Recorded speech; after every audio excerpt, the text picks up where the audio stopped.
안녕하십니까 수험생 여러분. 오늘부터 용익물권 이제 시작하도록 하겠습니다. 용익물권, 물건을 사용하고 수익하는 물건이다. 사용 수익에 한 단어씩을 붙여 쓴 겁니다. 자, 가장 출발점은 소유권입니다. 소유권은 사용 수익 처분 권능이 있고요.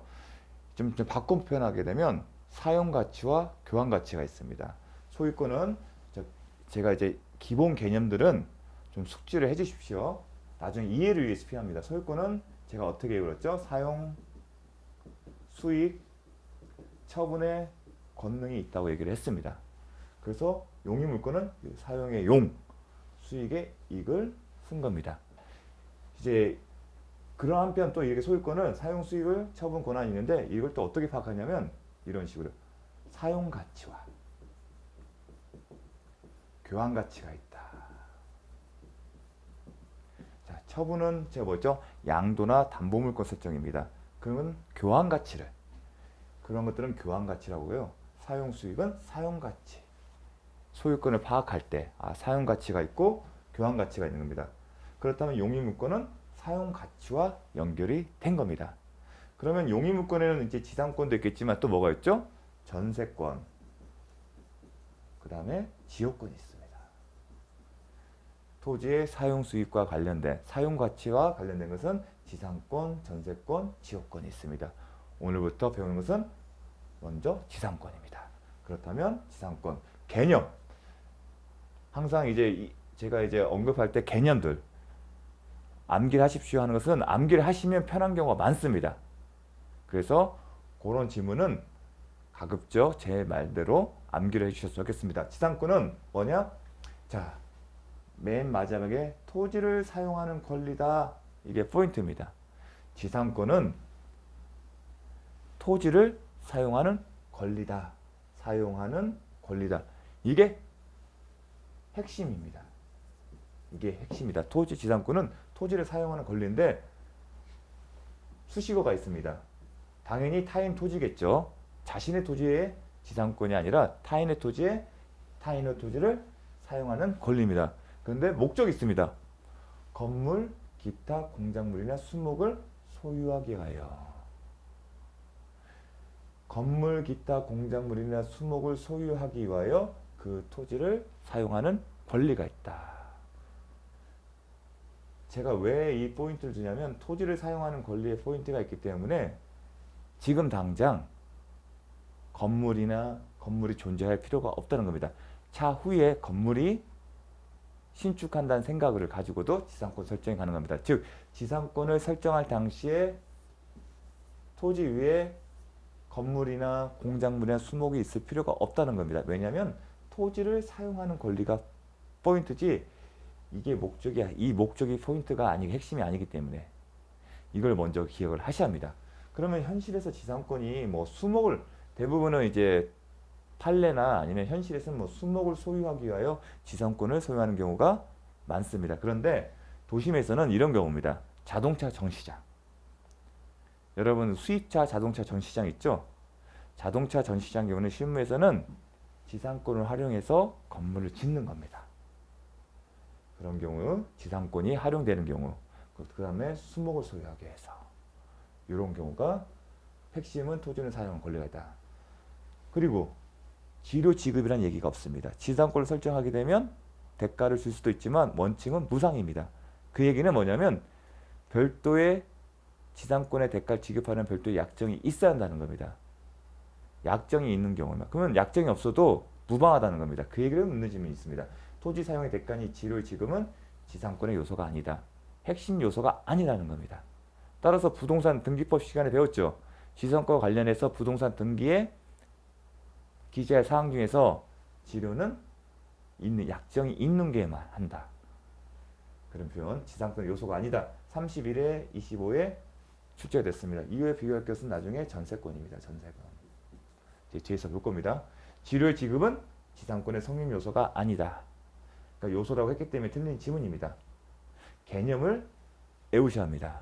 여기에 지료라는 표현이 안 나옵니다. 그렇죠? 근데 임대차 같은 경우 차임 지급이라는 요소가 명문에 나올 겁니다. 이제 전세금도 마찬가지고요. 볼까요? 전세권자는 전세금을 지급하고 타인의 부동산을 점하여 그 부동산의 용도조차 사육 수익하며. 전세권자는 전세금을 지급하고 따라서 성립 연소인 겁니다.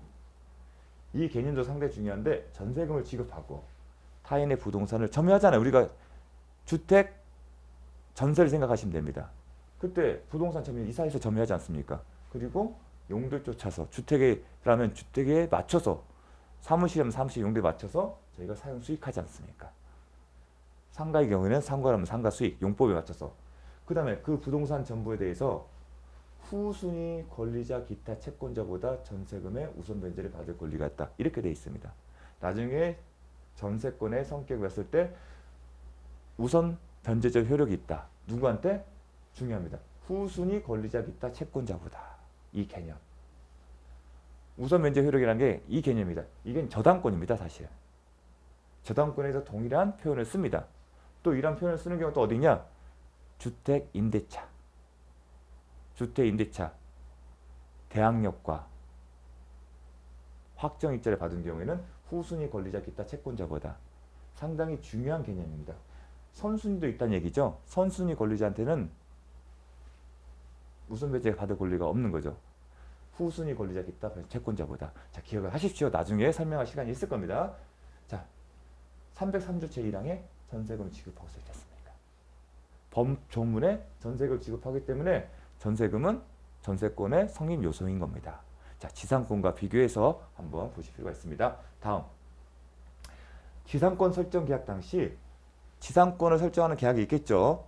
법률행위에서. 자, 지상권은 법률행위, 우리가 계약에 의해서 지상권을 설정하는 겁니다. 제가 아까 예를 들었던 우리가 이제 외곽이나 아니면 도심 외곽에 가보면 전시장들이 있습니다. 지상권 설정 계약하는 경우가 많습니다. 그러면 토지 소유주와 지상권자가 계약을 합니다.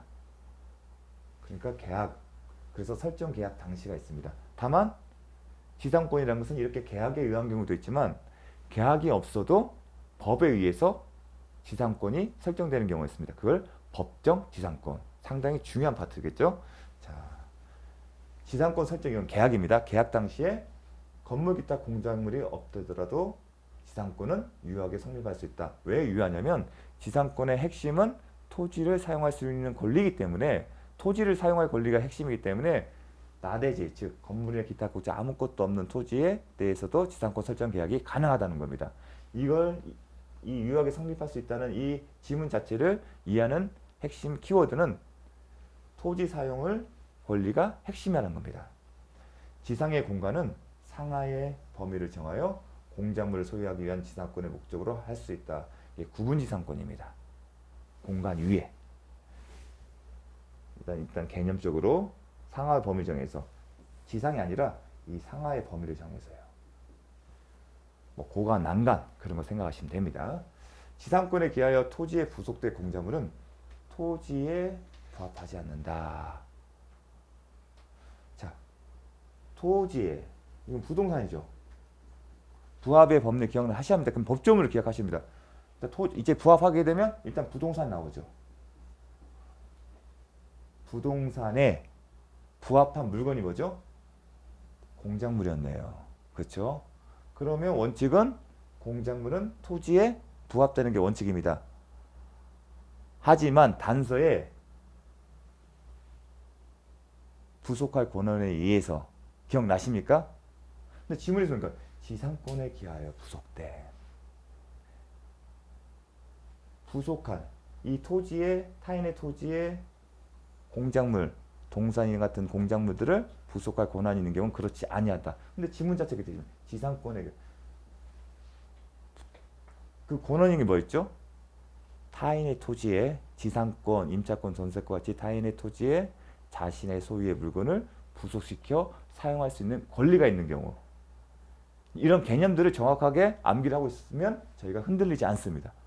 지상권에 기하여 토지에 부속돼. 이 표현이 있기 때문에 당연히 단서가 적용되기 때문에 부합하지 않습니다. 지상권 설정자로부터 토지 소유권을 양수한 자는 지상권의 존속 중에 지상권자에게 토지 인도를 청구할 수 없다. 자, 다시 해볼까요? 설정자로부터 토지 소유권을 양수한 자는 지상권의 존속 중에 지상권자에게 토지 인도를 청구할 수 없다. 이런 얘기입니다. 토지 소유자가 토지 소유자 개념입니다. 갑입니다. 갑이 있고 여기다가 지상권 설정 계약을 통해서 지상권 A라고 하겠습니다. 지상권에. 그러면 이 소유는 사용가치, 교환가치가 있죠. 사용가치, 교환가치가 있습니다. 자, 이 소유에. 근데 이 갑은 지상권 설정 계약이 되면 존속기간이 있을 거고요. 존속기간이었으면 최단 존속기간이 규정이 있기 때문에 최단 존속기간이 있습니다. 그 얘기는 어떤 경우든 존속기간 약정은 당사자가 계약에 따라서 존속기간 정한 경우나 그렇지 않은 경우 모두 존속기간이 있습니다. 그럼 존속기간이 있다는 얘기는 이 존속기간 동안에 사용가치는 누구한테 있다? A에게 있는 겁니다. 그렇죠. 그러면 이 사용가치가 A에게 있다는 얘기는 이 존속기간 동안에 이 사용가치는 지상권자인 A에게 있다는 얘기는 토지 소유자는 자신의 권을 일시적으로 제약을 받는 겁니다. 즉 사용가치를 방해하면 안 되는 거 아니겠습니까? 그렇죠. 예컨대 사용가치를 방해한다 못하는 얘기는 존속기간 중에는 갑은 지상권자에게 토지를 돌려달라는 얘기를 못한다는 얘기겠죠. 비유를 하자면 요즘은 주택임대차 계약에서 임대인이 계약기간이 끝나지 않는데도 임차인에게 집을 비워달라고 요구할 수 있습니까? 일방적으로? 그렇지 않죠. 그런 개념으로 생각하시면 됩니다. 이런 사용가치가 있습니다. 다만 교환가치는 있는 거죠. 그래서 이 교환가치에 따라서 토지 소유자가 이 존속기간 중에 을에게 준 겁니다. 토지 소유권을. 근데 토지 소유권 넘겨받는 것은 지상권의 제약을 받는 겁니다. 즉, 이 사람이 넘겨받은 것은 사용가치 제한을 받는 토지겠죠. 근데 사용가치가 영구적으로 배제되는 겁니까? 일시적이죠. 존속기간 동안에만. 당연히 고환가치는 그대로 받고요. 을은 이 사용가치가 제약을 받는 토지를 넘겨받은 겁니다. 따라서 그런데 이 지상권은 뭐죠? 사용가치 제한을 받는 토지를 넘겨받는 겁니다. 그러면 이 을이 A를 상대로 해서 인도 청구를 가능하냐? 그 얘기죠. 을이 지상권자 A에게 토지를 인도해달라는 것은 소유자의 지위에서 하는 거죠. 그러면 213조죠. 213조. 213조에 의해서 을은 지상권자 A에게 토지를 점유지 사용 중인 토지를 넘겨달라, 반환해달라는 얘기를 할 수 있습니다. 할 수도 있겠죠. 다만 단서에 해당됩니다. 왜냐하면 이 사람은 점유 권한이 있기 때문에 아직 존속기간이 끝나지 않았기 때문에요. 이 사람이 넘겨받은 것은 지상권이에요. 또 하나 얘기가 뭐냐면 이게 물권이라는 전자라는 또 개념이 있어야 합니다. 물권이라는 개념. 근데 이게 존속기간이 있기 때문에 점유할 권한에 해당된다는 거. 자, 물권의 개념도 있겠지만 대항력도 있지만 대항력이 있다는 그 논리로도 설명이 가능하지만 이 존속기간 중에 지상권 존재 때는 점유할 권한이 있는 겁니다. 그렇기 때문에 을은 A에게 인도를 청구하지 못하는 겁니다. 언제 하겠죠? 존속기간이 끝난 뒤에 지상권을 더 이상 사용할 수 없을 때 가능할 겁니다. 제가 이렇게 설명한 이유는 뭐냐면 그냥 이게 이렇겠습니다 얘기를 할 수도 있는데 사소한 거고 가장 기본적인 개념이지만 앞으로 이런 이해 방식이 나중에 물권법을 이해하는 데 큰 도움이 되기 때문에 그렇습니다. 물권법이 개념적으로 어떤 뭔가 숙지가 안 되면 이해가 안 됩니다. 그래서 제가 강조 드리는 겁니다. 다시 한번 볼까요? 지상권 설정자로부터 갑이었죠. 토지 소유권을 양수한 을은 지상권의 존속 중에 이게 포인트죠. 지상권자에게 A에게 그 토지의 인도를 청구할 수 없다. 왜냐하면 A에게는 아직 존속기간이 있기 때문에 점유할 권한이 있는 겁니다. 아시겠죠? 상당히 중요한 개념입니다.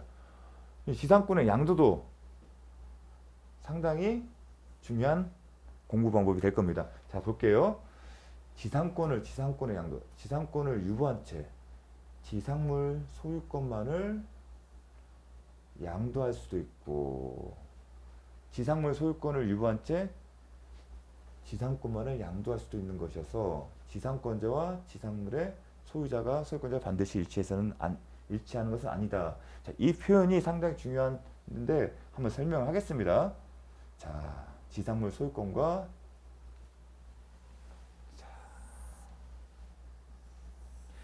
지상권의 개념은 건물 등 기타 공작물, 수목 등을 소유할 목적으로 토지를 사용할 수 있는 권리라고 했습니다. 그러면 소유자가 동작하겠죠. 소유자 갑이 있고 지상권자 설정 계약을 통해서 을이 있고요. 그 다음에 건물 소유. 그러면 소유자가 을이라고 하겠습니다. 지상권자가 을은 건물 소유를 목적으로 신축을 했다고 가정을 하겠습니다. 그러면 여러분 이 건물 지상물의 소유라는 건 이 건물이라고 얘기를 하시면 됩니다. 지상물 건물 소유권 그 다음에 지상권 요 관계가 어떻게 될까요? 만약에 이 지상권은 건물이 이 토지를 사용할 수 있는 권리인데 통상적으로 이 건물과 지상권은 한 세트입니다. 왜냐하면 지금 토지 소유자가 다르잖아요. 소유자가 아니지 않습니까? 을은 지금 소유 개념만 보면 갑을로 돼 있잖아요. 건물의 소유자와 토지의 소유자가 달라요. 그러면 우리가 이런 경우에 딱 생각하는 게 있죠. 토지의 소유자와 건물의 소유자가 다른 경우는 그러면 토지가 갑이 을에게 철거를 하고 돌려다는 얘기를 할 수가 있을 겁니다. 소유자 입장, 갑의 입장에서는 그런 경우가 많이 발생하죠. 그러면 을은 방어할 수 있는 방법이 뭐죠? 나는 이 토지를 사용할 권리가 있다. 그런 개념이죠. 그러니까 소유자가 다른 경우에는 항상 이런 문제를 인식을 합니다. 그러면 을에게 이 토지를 사용할 권리가 있는지 그리고 있어야만이 이 건물은 철거되지 않고 계속 유지가 될 수 있습니다. 그 얘기는 뭐냐면 이 건물 소유를 위해서는 토지를 건물 소유 위해서는 토지를 사용할 수 있는 권리 여기서는 지상권이 필요하다. 건물 소유와 지상권은 하나의 세트로 생각할 수밖에 없습니다. 따라서 건물이기 때문에 매각도 가능할 겁니다. 그러니까 결국은 이 지상권의 이유는 건물 소유에 필요한 겁니다. 토지 사용권이 없으면 이 건물의 존폐에 영향을 미치는 겁니다. 그러면 이제 만약에 내가 건물을 매각한다고 할게요. 그러면 매매 계약서를 작성할 겁니다. 부동산 매매 계약서를 작성할 겁니다. 그러면 이 건물에 대한 매각 대금도 쓸 거고 필요한 것들을 쓸 겁니다. 그런데 만약에 갑과 을이 토지 소유자와 건물 소유자가 다르고 건물을 매각하는 경우라면 법지식인인 저라면 이 건물을 사용하는 건물의 존폐에 영향을 끼칠 수 있는 지상권에 대해서도 쓰겠죠. 지상권도 하나의 물권이기 때문에 양도 가능하잖아요. 계약서에 건물 소유권을 넘겨둬. 그리고 지상권에 대해서도 지상권도 양도를 해달라. 넘겨달라. 그럼 양도는 법률행위죠. 법률행위에 대한 물권 변동은 등기를 해야죠. 따라서 저는 이 지상권도 넘겨주고 등기를 해달라고 분명히 쓸 겁니다. 그렇게 되면 이 건물을 매수한 소유자는 이 지상권이 존속하는 동안에 계속 토지 소유자 대해서 대항할 수 있는 겁니다. 전면 권한이 있게 된 겁니다. 그렇게 돼야겠죠. 그런데 매매 계약서상에 건물에 대해서만 얘기를 쓰지 지상권에 대해서는 얘기를 못했어요. 지식이 없어서. 그러면 이 경우에 어떻게 판단할지 이게 이제 100조의 우리가 시험범위에 들어가지 않는 100조의 주물과 종물의 처분 종물은 주물의 처분에 따른다는 그런 중요한 조항이 있는데 그거와 이제 비슷한 유치종용에서 비슷하게 가는 겁니다. 근데 제가 이걸 쓰면 이 계약서대로 하면 되는 거예요. 문제 없어요. 그리고 매매 계약에 따른 지상권 양도기 때문에 등기를 해야 돼요. 그렇죠? 여기까지 이해가 되시죠? 제가 법률행위 계약에 따른 물권 변동은 등기를 해야 한다. 건물뿐만 아니라 지상권도 그렇게 해야 합니다. 아시겠죠? 그런데 제가 이 지상권의 양도에 대해서는 별도로 규정을 안 했다. 그러면 이 지상권은 넘어가지 않는 걸까? 여기에 대한 이제 궁금증이 의문이 생겨나는데, 근데 여기에 대해서는 해석은 이렇습니다.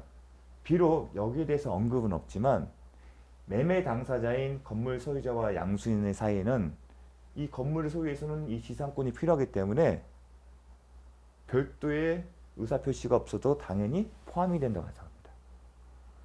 비록 계약서에는 언급은 없지만 이 건물 매매에는 건물 소유를 위해 필요한 소지사용권인 지상권도 매매 계약에 포함된 걸로 해석을 합니다. 즉 계약서에는 없지만 이 계약의 해석상 이런 표현입니다. 좀 지우겠습니다. 계약 해석상 내용에는 없지만 계약 해석상 건물뿐만 아니라 지상권 매각도 포함된 걸로 해석합니다. 그러면 지상권이 이 건물에 대해서는 이제 기재가 돼 있고요. 뿐만 아니라 지상권 매각. 그러면 이 건물 넘기려면 소유권 등기해야죠. 해석상 인정합니까? 해석상 했다는 얘기는 이제 쓴 것처럼 계약서에 쓴 것처럼 하는 겁니다. 그러면 지상권 매각이 당사자 사이에 계약이 됐네? 그럼 법률행위다? 그러면 이것도 등기가 되어야 합니다. 아시겠죠? 제가 비교를 했습니다.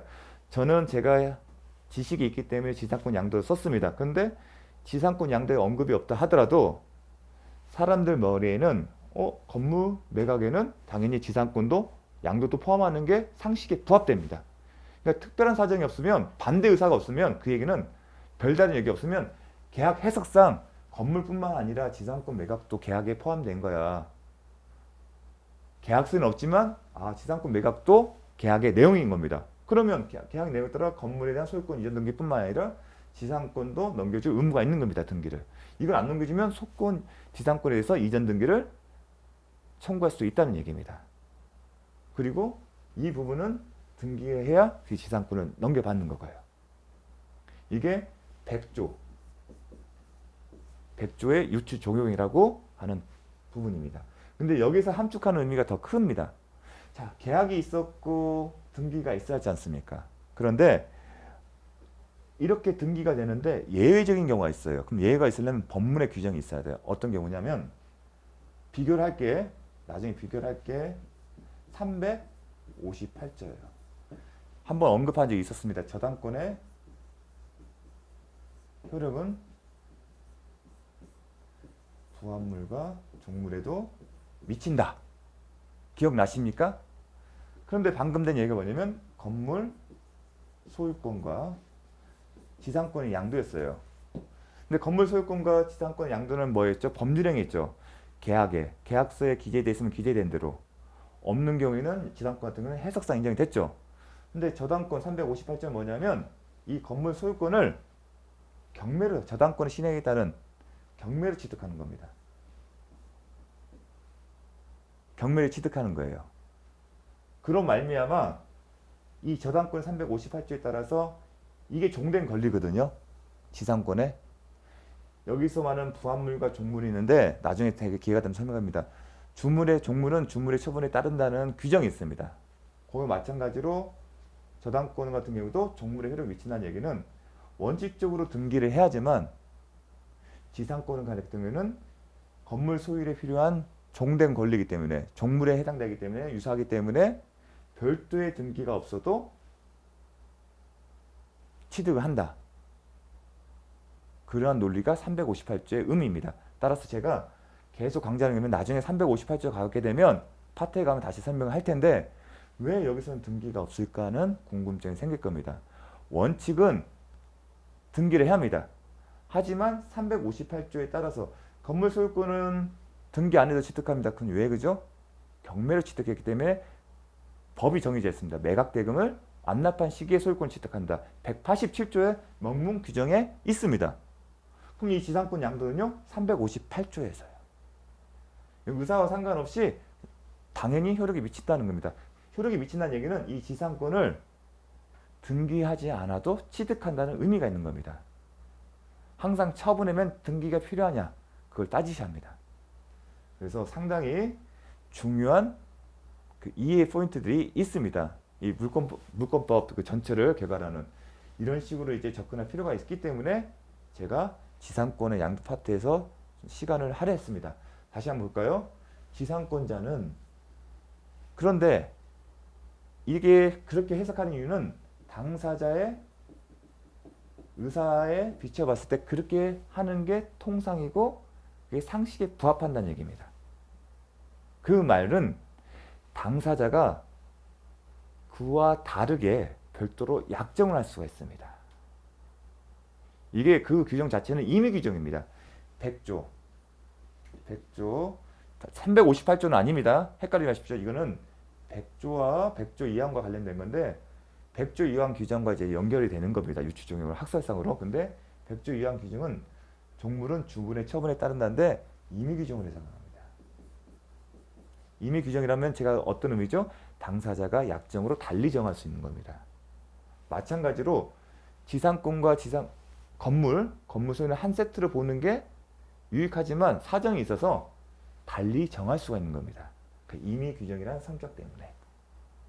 그래서 이 표현이 갖고 있는 많은 내용을 지금 함축하고 있는데 그렇게 좀 잘 이해를 해주셨으면 좋겠습니다. 읽어보겠습니다. 지상권자는 지상권을 유구한 채 소유권만을 양도할 수도 있고 반대로 소유권을 유구한 채 지상권만을 양도할 수도 있다.